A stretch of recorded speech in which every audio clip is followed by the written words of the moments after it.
Today we will be looking at Cthulhu Wars Duel and Cthulhu Wars Duel Extinction. What's inside, what to look forward to, and what to enjoy here on Legendary Tactics. Released in 2020, Cthulhu Wars Duel and Cthulhu Wars Duel Extinction were the follow-up games to actually the original from 2015 Cthulhu Wars. These games came out, and I think one of the biggest changes that you were going to see with these games was the price differential between the original and these two follow-up versions. The price was severely slashed for these ones to be way more affordable. I don't actually own the Cthulhu Wars original, but I hear that the price tag for that was well above 3 digits, so I think it was into the $100 range, if not more. So these ones were made to be way more affordable. Some of those changes, of course, will be reflected then in the components that we're going to look at. But my opinion of all the components is that they range from great to serviceable. Some of them, of course, you're going to see some of that cost savings that they were able to pay forward to the gamer, but they at maybe some costing to what you would be using as your components. They don't, of course, have the same miniatures that they had in the main game of Cthulhu Wars, but they have these standees with the different stands, with color-coordinated colors, of course, to go with the different factions that you choose, which faction you choose to use. So that's probably the biggest difference that I did notice in the between the components of from what I heard of the original to what was in the box with both the original version of Cthulhu Wars Duel and Extinction. Now, one small regarding components point that I would bring up to is the dice. I'm always a fan of nice, meaty dice, and the dice that the games offer are they're smaller little handheld dice, which are fine, almost like a travel game dice set, where it's a little smaller sized. And would have wished they maybe gone a little bit larger there, but everything else, quite honestly, the artwork on the standees is great. The board, I think, is just gorgeous. I really think they did a great job on the actual board game. Those components were phenomenal. I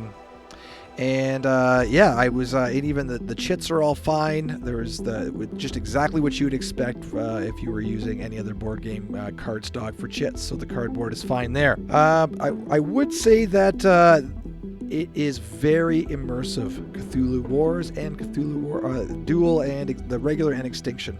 Very immersive game. It is completely, if you are a fan of all things Lovecraft as I am, then you will thoroughly enjoy sitting down to this game. It is going to spellbind you. It has a great. I love that actually the games are the different factions are battling to be head Cthulhu, head boss, and you've got all the classic Lovecraftian lore there tied in. The rule books are amazing. In this game, I find them to be they were actually just a pleasure to read. Lots again of rich context and flavor, and 35 total pages in total. Nice gloss to them. They're chock full of, like I said, of the Lovecraft flavor there, and Cthulhu lore. One thing of interest in the rules was that the table of contents was actually placed on page 3. So you do have to kind of page into the rules a little bit to find the main table of contents.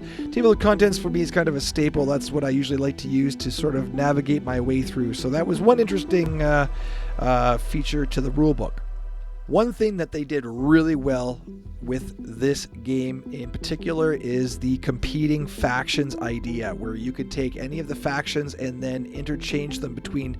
So in either of the two games, the factions can be interplayed. So you can take any faction you wish and play it heads up against another. Now, of course, it is asymmetrical play. Each faction has its own set of spells that you're going to be looking at, and ways to, of course, strategies then that would correspond to those particular sets of skills.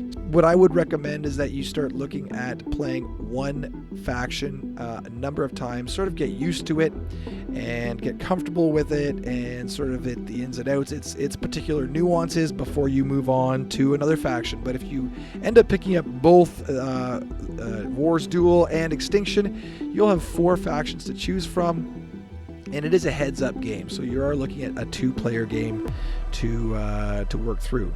Speaking of the different factions, I really liked that how on the back of the faction cards there's actually a full backstory again, with diving us into that Lovecraftian lore.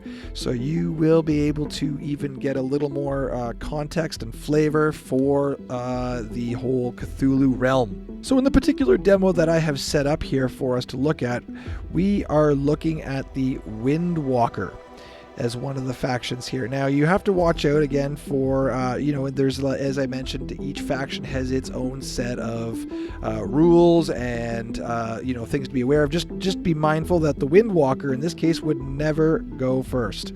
So, and then of course it's the Windwalker versus the Sleeper in our particular current setup here. So setup did not take a lot of time at all.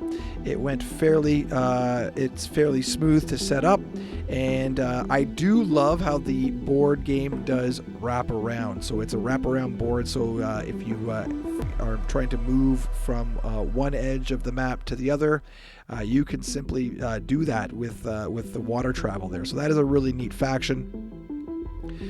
Very basically, there's 4 phases of the gameplay: the action, the gather, the determining first player phase, and then of course the doom phase. And it is all spelled out. The full rule set is really spelled out very carefully and well done in the rules, and really dive into the Cthulhu realms. And it was a really neat experience. I would definitely recommend this game moving forward, as long as you're okay with components that, of course, if you have Cthulhu Wars, you are going to notice a bit of a step back. But again, you are paying a lot less than you did for Cthulhu Wars, so that is kind of the benefit to going that direction as well. So I recommend this game if you are a fan of Lovecraft, if you're particularly a fan of Cthulhu, if you love asymmetrical play, which I do. This game is a game that you are going to want to look at.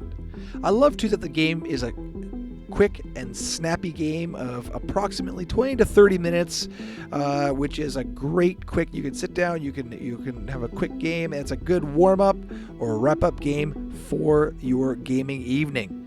And you'll just get your Lovecraft fix in, and then you move on to the next one. So that's an awesome feature of these 2 games as well. So I hope that was helpful for you. I hope you enjoyed it, and look forward to more content here on Legendary Tactics.